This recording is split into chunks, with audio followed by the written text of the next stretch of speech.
going on YouTube? It's Insane Rocker coming at you live from Yu-Gi-Oh! Today to the power of YouTube. So if I'm really pumped today, it's because I now have a new video editor. Hopefully this will take out that 3 seconds of dead air at the beginning of my videos, and we can hope that the quality of my videos will improve overall.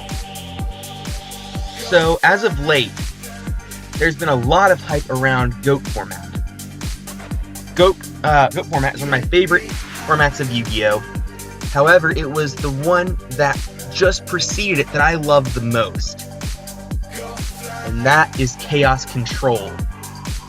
Whenever we still had Chaos Emperor Dragon at 1, Fiber Jar, Yatagarasu. I can already feel the hate coming from the comments for saying that. But it's okay. So, this is my Chaos Control April 2004 Yu-Gi-Oh! Deck list. So the first card that I play is one copy of Chaos Emperor Dragon, Envoy of the End. Obviously, you have to play this card. If you don't play this card, you don't know how to play the deck. That's just facts right there. Easily the best monster in the deck, enables a lot of really good plays. So his effect states, this card cannot be normal summoned or set.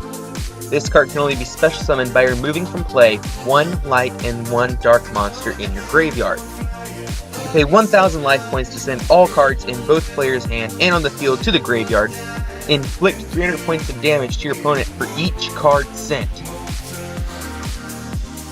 Absolutely phenomenal. So, this card right here, on its own, burns your opponent for big damage, and he can still attack that turn. So if your opponent has 1 or 2 monsters on board, you can attack the Chaos Emperor Dragon, main phase 2, blow up everything, and burn for big damage. And combined with other cards like Witch of the Black Forest and Sangan, or even Interdimensional Matter Transporter, this card is a huge threat because you can continue to regain resources while your opponent has none. The next card I play is one copy of Blackluster Soldier, Envoy of the Beginning. This Envoy's effect states that he cannot be normal summoned or set, and must first be special summoned from your hand by banishing 1 light and 1 dark monster from the graveyard. Meaning that if you had already summoned him normally and right the first time, you can then bring him back with things like Monster Born in Premature Burial, making him a lot more versatile in a lot of different situations over Chaos Emperor Dragon, who's essentially a one-use card unless you find another way to get him back to your hand, or like I said with Interdimensional Matter Transporter to recycle him back on board. BLS has 2 different effects. The first one states, target 1 monster on the field, banish that target face up. This card cannot attack the turn you activate this effect. The second effect states, if this attacking card destroys an opponent's monster by battle, it can make a second attack in a row after damage calculation. So obviously this means you can only use one of them because one requires you to attack and the other says you cannot attack. Both of them are really good and can be used in a lot of different situations, and honestly I think that BLS still holds up to today's standard as a powerful boss monster. Next card I play is one copy of Demok. His effect back in 2004 stated that whenever he is normal summoned or special summoned, you can immediately add 1 spell card from the graveyard back to the hand. Also, whenever Demok attacks and destroys a monster by battle, that monster is banished after damage calculation. And if Demok would be sent to the graveyard, if he was faced by the field and would leave the field, he is banished instead. So, he allowed for a lot of really good recursion of your more powerful spells like Raigeki, or your Dark Hole and Heavy Storm, or your hand control cards, or your draw power if you really need to get some more pluses going. This is a 42 card deck, but it runs quite a bit of draw and search power and thins up the deck really quickly, so the deck moves at a relatively fast pace. Next I play one copy of Jinzo. Trap cards and their effects on the field cannot be activated and negate the effects of all trap cards currently faced upon the field.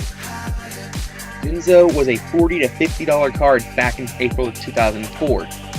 He was at 1 and stayed at 1, I believe, until 2007, I want to say. If I'm wrong, please correct me in the comments. So Jinzo was a very sought after card because he only had one printing as a secret rare in Pharaoh's Servant.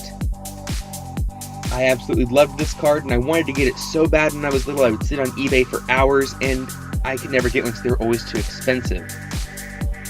However, I now collect secret rare Jinzos from Pharaoh's Servant, and I own 4 currently, and I'm looking to get more. So that's all the high-level Dark Monsters. Next, I play 2 copies of Kaiku the Ghost Destroyer. Kaiku is an absolute boss. His effect that states that whenever you inflict battle damage to your opponent, you can target up to 2 monsters in the graveyard and banish them. And your opponent cannot banish cards from either player's graveyard. So back in April 2004, Chaos Control was the dominant deck, without a doubt. And so Kaiku would essentially, when he's on the field, would shut off your opponent's Chaos Engine. So he was easily one of the best cards at the time for a straight normal summon. Next, I play 1 copy of Breaker the Magical Warrior. Breaker was an incredibly powerful card at the time, and was very iconic. As a matter of fact, his effect became so big, he was a staple in almost every deck at the time, and actually has a term named after him. To destroy a back row with Breaker the Magical Warrior is to break. So his effect states that when he's normal summoned, you place 1 spell counter on him with a maximum of 1. This card gains 300 attack for each spell counter on it. You can remove 1 spell counter from this card, target 1 spell trap on the field to destroy it. At the time, MST being at 1, Harpies at 1, Heavy Storm at 1, there was a lot of need for back row destruction, so you ran MST, Heavy Storm, Harpies, and Breaker most times, just to be able to have an ample amount of back row destruction. Sadly, Breaker's obviously outclassed by things like Twin Twister, MST, and Cosmic Cyclone currently, so he's probably not going to be seeing any kind of meta play anytime soon unless all those cards get hit to 1 or less. Next card I play is 1 copy of Witch of the Black Forest, and I also play 1 Sangan. Their effects state that when they're sent from the field to the graveyard, you can add 1 monster from the deck to the hand with either 1500 or less defense or 1500 or less attack, respectively. These cards were really good when in combination with Chaos Emperor Dragon because you could activate the Chaos Emperor Dragon's effect while you had Witch or Sangan on board, and get a search afterwards after burning your opponent for so much damage, normal summon the monster, and still have a presence on board.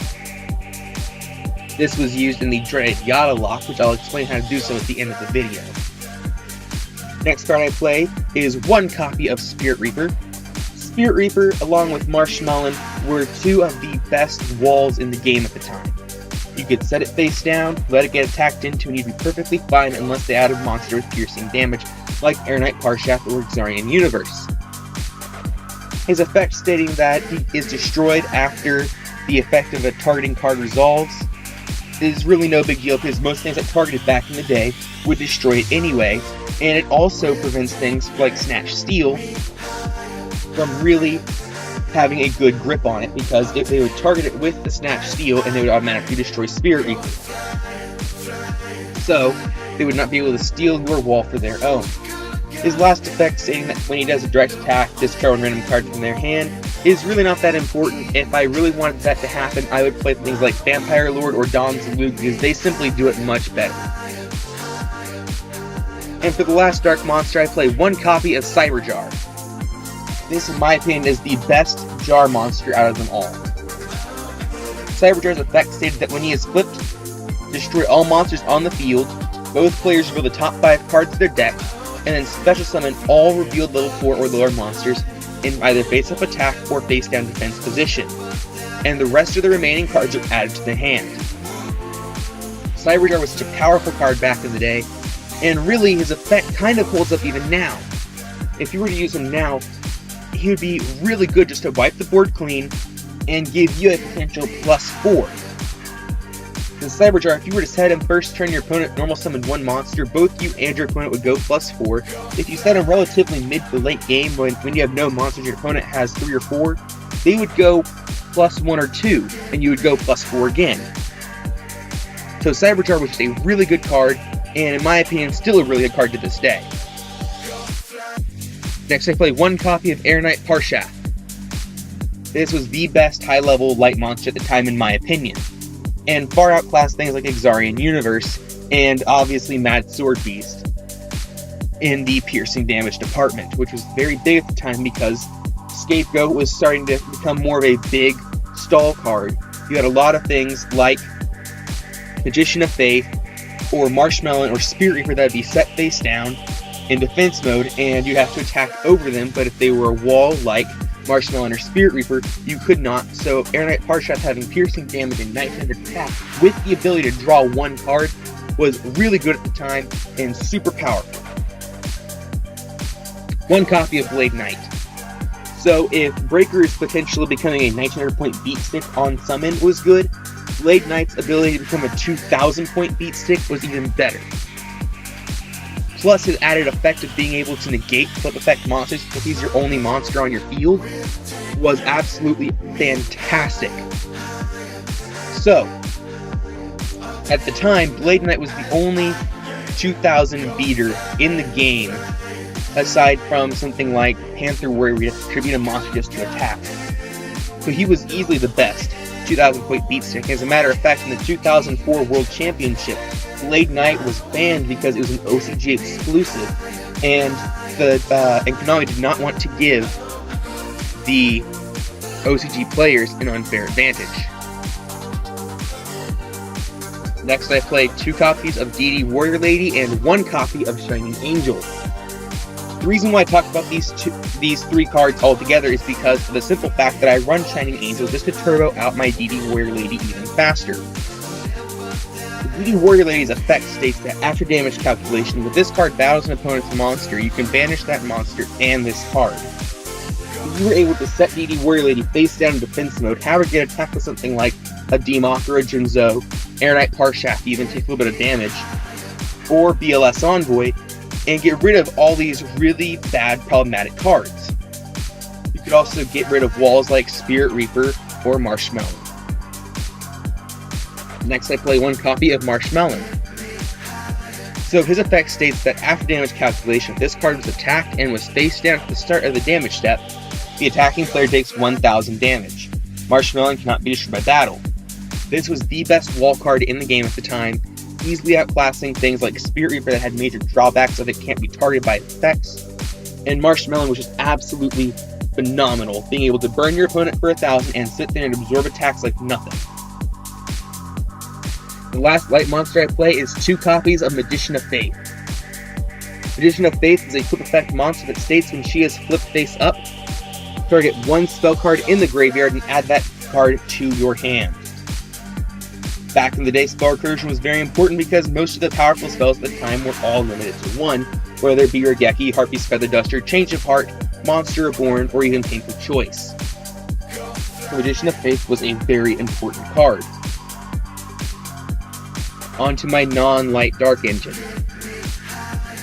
1 copy of Morphing Jar and 1 copy of Fiber Jar. I absolutely love both of these cards. They are so great. So Morphing Jar's effect states that when it is flipped face up, both players discard their entire hands and then draw 5 cards. There is no better feeling than setting the Morphing Jar, setting 5 spell traps that you drew along with it, pass in turn, having your opponent attacking a Morphing Jar, them losing their whole hand, and you basically just going +5. The reason why Morphing Jar was banned is because of the Empty Jar combo, where you would essentially set Morphing Jar, flip Morphing Jar, set it again over and over and over in the same turn until you deck your opponent out. Comment in the comments if you want an Empty Jar deck profile, I'll happily do it for you. Fiber Jar was easily the trolliest of the jars, but in my opinion, out of the big 3, Cyber, Fiber, and Morphing Jar, Fiber Jar is the worst in my opinion. But it is just so incredibly trolly. It's a very good card still, So its effect states that each player shuffles all cards from their hand, field, and graveyard into the deck, then draws 5. This effect was so awesome just to set it whenever you're losing a game. Your opponent has a big board set up, established graveyard, you know, they've gone through a lot of their combos. And if you're running low on resources too, set the Fiber Jar, let them attack into it, everything gets shuffled back, you draw 5, and if they've already normal summoned that turn, they just have to set back row and pass, hoping that you cannot OTK them.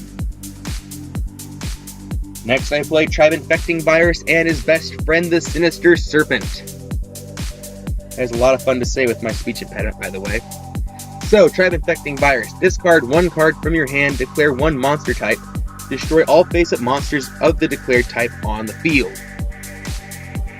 So if you combine this with Sinister Serpent, whose effect at the time stated that if you had a Sinister Serpent in the graveyard during your standby phase, you added it back to your hand. None of this banish another Sinister Serpent from your graveyard during your opponent's next end phase or any crap like that, which really made it unplayable. You could really mitigate the cost and basically blow up monsters for no cost whatsoever because you're going to be getting that card back automatically. So Tribe and Sinister Serpent together were absolutely phenomenal and able to just either give spot removal or splash removal depending on what you needed and get rid of really powerful cards like ELS, Chaos Emperor Dragon, and Jinzo. And here we have the Raven, Nevermore. If this card ever comes off the ban list, there's going to be a divide in Yu-Gi-Oh! This divide will be split between the people that will be singing and having a great time as their favorite card has come back, and then there will be the rest of them that say, I'm done with this game, screw that. I'm not entirely sure where I would fall, to be perfectly honest with you. So, Yata-Garasu's effect states that when this card inflicts battle damage to your opponent, they skip their next draw phase. This is the sackiest, basically FTK ever. Because, yeah, while it takes multiple turns to pull this off, your opponent can't do anything. At least with something like a Shooting Quasar Dragon, they can try and negate the summon, or with basically any other kind of OTK, there are ways they can respond.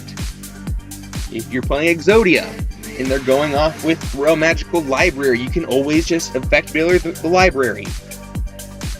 Sure, you'd have to run an Effect Veiler, but there's outs to it. In the case of Yata-Garasu at the time, there were no outs to Yata-Lock. And it just made it so impossible to play the game, literally impossible to play the game, because you would sit there and have to just pass turn every single time. I'll explain the full Yata-Lock at the end of the video. On to the spells. I play 1 copy of Regeki, 1 copy of Harpy's Feather Duster, 1 copy of Dark Hole, and 1 copy of Heavy Storm. These are just my generic board wipes. Yes, I did say they were very broken. I'm not denying that, but, you know, they're still really good and you should still play them. On to my hand control variants. I play 1 copy of Confiscation, 1 copy of the Forceful Sentry, and 1 copy of Delinquent Duo. Confiscation, you'd pay 1,000 life points, look at your opponent's hand, select 1 card among them, and discard it. Forceful Sentry, no cost, by the way, this Forceful Sentry is absolutely free. Look at your opponent's hand, select 1 card among them, shuffle it into the deck. And then the last card left of those is Delinquent Duo. Pay 1,000 life points, your opponent randomly selects and discards 1 card, and then chooses another one to discard. That's another reason why Sinister Serpent was so good at the time, because you can really mitigate the cost of Delinquent Duo. Sure, you'd have to discard a rando no matter what, but if you could select that Sinister Serpent and discard that as well, you would basically only be losing 1 card. On to my draw power, I play 1 copy of Pot of Greed, draw 2 cards. 1 copy of Graceful Charity, draw 3, discard 2. And 1 copy of Card Destruction. Both players discard their entire hand and draw the same number of cards. And the only search card, air quotes search, card in the deck, is Painful Choice. The most broken card in the game, yes, as I have stated before. Select 5 cards from your deck, show them to your opponent. Your opponent selects 1 among them, add that card to your hand, and discard the rest. This card is what made Yada-Lock a possibility. It was such a great card because you could just reveal 5 cards, darks and lights, to fill your graveyard up for your chaos plays, and be able to net some advantage realistically, because the graveyard was just a second hand at this time, much like it is now in a lot of decks.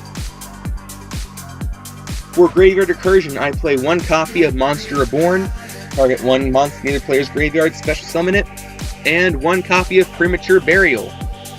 Pay 800 life points, target 1 monster in your graveyard, special summon it. If that monster leaves the field, destroy Premature Burial, and if Premature Burial is destroyed, destroy the monster. And the last 2 spells I run are 1 copy of Change of Heart and 1 copy of Snatch Steal. Both of these are just for field control, take your opponent's monster for a turn or 2, sacrifice them for like a Jinzo or an Aeronite or something like that. Snatch Steal, when it first came out, I didn't think it was all that great of a card, but I was little and dumb and didn't know. I've since obviously changed my mind, as I have talked about as one of the top 10 most broken spell cards of all time. And for trap cards, I only play 3, which is a really low count for the time, might I add. I play 1 copy of Crush Card Virus. Tribute 1 dark monster with 1,000 or less attack. Destroy all monsters on your opponent's side of the field with 1,500 or more attack. Look at their hand, destroy all monsters in their hand with 1,500 or more attack. And then for the next 3 turns, look at the card your opponent draws. If it's a monster with 1,500 or more attack, destroy it. There's a reason why this card was errated, and in my opinion, the only reason why it was really errated was because they wanted a reason for Doom Virus Dragon to actually be able to sell. Because if Crush Card Virus was arguably a much better card, not even arguably, it is a much better card, with that card being at full power, there was absolutely no way anyone was going to buy Doom Virus Dragon, which was just a crush card with more steps. That's why it was eroded into this piece of garbage you see now. Next, I play 1 copy of Ring of Destruction. I hate this errata, by the way. It's the worst one ever, in my opinion. Ring of Destruction's original effect stated, target 1 monster on the field, destroy it. Both players lose life points equal to that monster's attack points. You can kill someone with this no matter what, basically. It's an absolutely fantastic card. Push for a lot of damage, hit him with Ring of Destruction. There you go. And finally, the last card I play main deck is 1 copy of Imperial Order. During your standby phase, you can pay 700 life points if you choose not to destroy this card. Much better than this. You have to pay 700 during each player's standby phase, and the only way it's destroyed is if you can't. It's really stupid in my opinion. Anyways, negate all spell effects in the field. Spell cards cannot activate. Short, simple, and to the point. Extra deck, I play 3 copies of Thousand Eye Restrict. And in the side, I play 1 Injection Fairy Lily, 1 Kaiku, 1 Tsukiyomi, 1 Reflect Bounder, 2 Metamorphosis, 2 Scapegoat, 1 Book of Moon, 1 MST, 1 Mirror Force, 3 Torrential, and 1 Magic Cylinder. The reason why I'm not going over the side deck very much is all up to personal preference. It's just what I like to play and what I think is good. But you guys obviously play whatever you want to. Anyways, if you liked it, leave a like, subscribe, and leave a comment if you have any ideas on how I can improve this deck, because I'm always trying to find new ways to improve my game and how I play. And until next time,